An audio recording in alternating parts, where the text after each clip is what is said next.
પાટણના ચાણસ્મામાં chemical waste પ્લાન્ટના મુદ્દે બંધનું એલાન પાડવામાં આવ્યું છે। બંધના એલાન સાથે મોટી સંખ્યામાં સ્થાનિક ખેડૂતો અને યુવાઓ જોડાયા હતા। મેડિકલ વેસ્ટના પ્રોસેસિંગ માટે બનતા આ પ્લાન્ટનો વિરોધ આસપાસના ગામો પણ કરી રહ્યા છે, જેમાં રાત્રિ મીટિંગ પણ કરી વિરોધમાં અન્ય ગામો જોડાઈ રહ્યા છે। સ્થાનિકો ગાંધી ચિંધ્યા માર્ગે વિરોધ કરશે અને જરૂર પડે હિંસક વિરોધ અને સુપ્રીમ સુધી લડવા માટેની તૈયારી પણ દર્શાવી રહ્યા છે।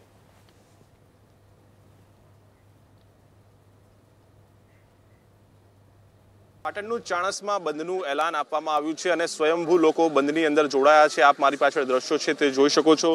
જે બજાર છે, સમગ્ર બજાર છે તે બંધમાં જોડાયો છે।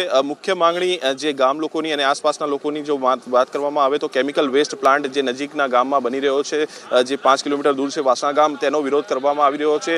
ગુજરાતનો સૌથી મોટો કેમિકલ પ્લાન્ટ છે તે બની રહ્યો છે અને તેનો વિરોધ કરવા માટે લોકો અહીંયા એકત્રિત થયા છે।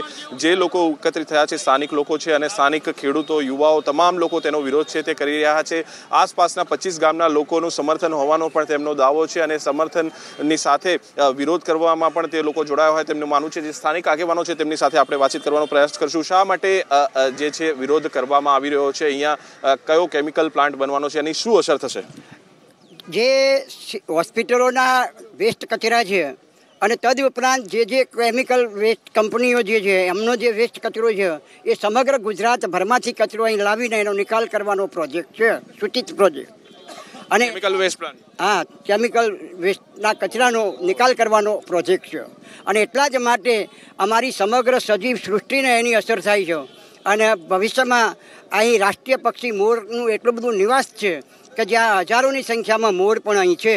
આ મોર, ચકલા, પારેવા, સજીવ સૃષ્ટિ, માનવ સૃષ્ટિ તમામને આની વિપરીત અસર થવાનો ભય છે અને એ ભયસ્થાનની સામે અમે સમગ્ર વિસ્તારના લડત સમિતિના સભ્યો સમગ્ર ગામોને વિશ્વાસમાં લઈને આની લડતના મંડાણ કરેલા છે। ક્યાં સુધી લડી લેવાનો મૂડ છે?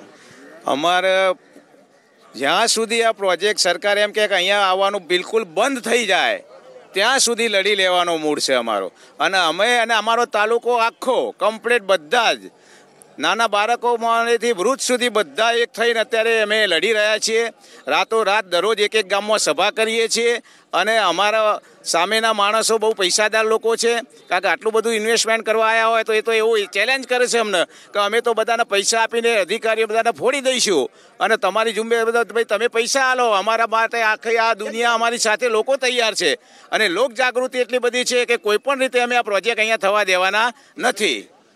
જે લડી લેવાની જ્યાં સુધી વાત છે તો જો મંજૂરી મળે તો પછી આગળ શું?